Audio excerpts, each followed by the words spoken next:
sound of gentle, ambient street noise, maybe a distant bird chirping or soft chatter.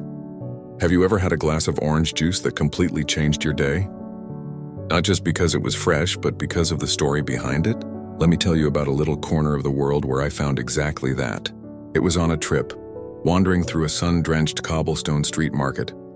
Tucked away between a bustling flower stall and a shop selling colorful ceramics, there was this tiny, unassuming cart, and behind it an old man, probably in his late 70s, with hands as wrinkled as a road map and a smile that seemed to hold 1,000 secrets.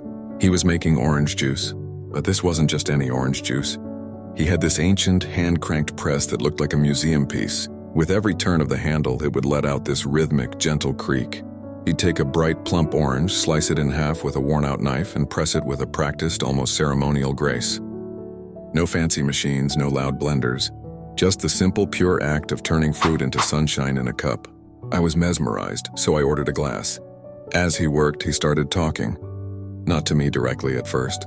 It was more like he was narrating the story of the oranges themselves. "This one," he said, holding up a particularly round orange, "grew in the sunniest spot in my grove. It's a stubborn one. Had to fight the birds for it."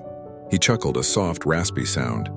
He told me he'd inherited the small orange grove from his father, who inherited it from his.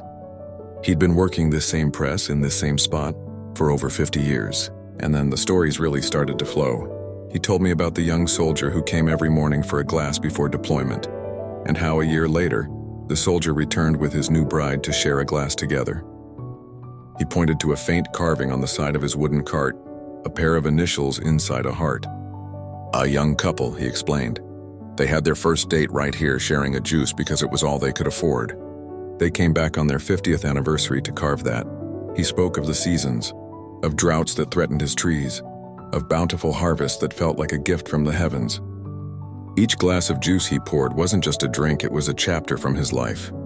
It was the taste of resilience, of love, of quiet persistence.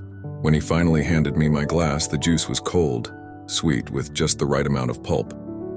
But it tasted like so much more. It tasted like sunshine and history, like first dates and tearful goodbyes. It tasted like a life well lived.